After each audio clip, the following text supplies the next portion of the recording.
పూలనే దేవతగా కొలిచే అపురూపమైన పండుగ బతుకమ్మ. దాదాపు 1000 సంవత్సరాల నుంచి బతుకమ్మను తెలంగాణ వాసులు జరుపుకుంటున్నారు. బతుకమ్మ పేరు కూడా బృహదమ్మ నుంచి వచ్చినదే. తీరొక్క పూలతో బతుకమ్మను పేర్చి, ఆడపడుచులంతా ఒక్కచోట చేరి, తమ అనుభవాలనే పాటలుగా మలిచి, చప్పట్లతో గౌరమ్మను కొలిచే వేడుక. తెలంగాణ సంస్కృతి సంప్రదాయాలకు ప్రతీకగా, ప్రకృతిని సైతం దైవంగా పూజించే అరుదైన అద్భుతమైన పూల సంబురం బతుకమ్మ పండగ.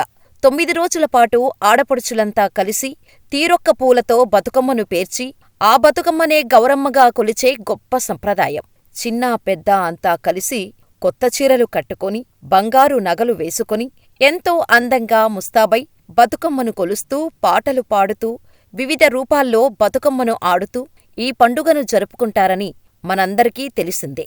కాని తెలంగాణకు మాత్రం సొంతమైన ఈ పండుగ వెనుక 1000 ఏళ్ల చరిత్ర ఉంది.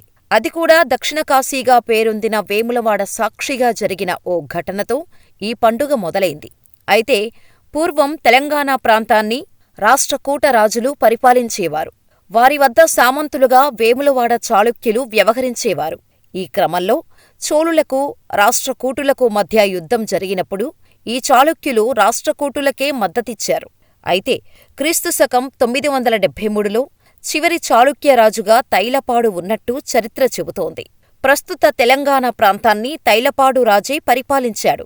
1997లో తైలపాడు మరణం తర్వాత అతని కుమారుడు సత్యాశ్రాయుడు రాజ్యాధికారాన్ని చేపట్టాడు. అయితే వేములవాడలో అప్పటికే రాజరాజేశ్వర ఆలయం ఉంది. పార్వతీ సమేతుడై ఉన్న శ్రీ రాజరాజేశ్వరి అమ్మవారిని తెలంగాణ ప్రజలకు కొంగు బంగారంగా కొలుస్తుండేవారు. ప్రజలే కాదు, చోళరాజులు కూడా రాజరాజేశ్వరి ఎంతో శక్తివంతమైన దేవంగా నమ్మేవారు. పరాంతక సుందర చోళుడు కూడా రాజరాజేశ్వరికి భక్తుడిగా మారిపోయి తన కొడుకుకు రాజరాజ అని పేరు కూడా పెట్టుకున్నాడు. ఆ రాజరాజ చోళుడు 985 నుంచి 1014 వరకు పరిపాలించినట్టు తెలుస్తోంది.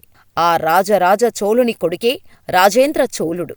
చాళుక్యరాజు సత్యాశ్రాయపై రాజరాజ చోళుడు జరిపిన యుద్ధానికి రాజేంద్ర చోళుడు సేనాధిపతిగా వ్యవహరించి తండ్రికి విజయం సాధించి పెట్టాడు. అయితే ఆ యుద్ధం తర్వాత వేములవాడలోని ఎంతో ప్రాముఖ్యత ఉన్న రాజరాజేశ్వరి ఆలయాన్ని కూల్చేసి, అందులోని భారీ శివలింగాన్ని తీసుకెళ్లి తన తండ్రికి బహుమతిగా రాజేంద్ర చోళుడు అందించాడు.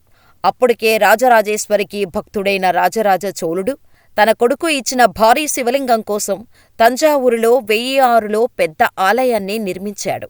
ఆ ఆలయాన్ని బృహదీశ్వర ఆలయంగా పిలుస్తున్నారు. ఈ విషయాన్ని తమిళ శిలాశాసనాల్లో చోళరాజులు చెప్పారు. అయితే కొంగు బంగారంగా కొలిచే రాజరాజేశ్వరి ఆలయంలో ఉన్న శివలింగాన్ని పార్వతీ నుంచి వేరుచేసి తీసుకెళ్లటం తెలంగాణ ప్రజలను కలచివేసింది. అయితే ఆ ఆలయంలో ఉన్న పార్వతిని బృహదమ్మగా పిలుచుకునేవారు.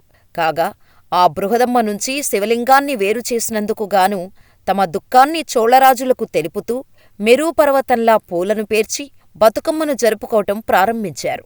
అలా 1000 ఏళ్ల నుంచి ప్రతి సంవత్సరం జరుపుకుంటున్నామన్నమాట. మరి ఇదండి బతుకమ్మ పండుగ వెనుకున్న స్టోరీ. ఈ వీడియో మీకు నచ్చినట్లయితే లైక్ చేయండి, షేర్ చేయండి, మా ఛానల్ని సబ్స్క్రైబ్ చేసుకోవడం మాత్రం మర్చిపోకండి.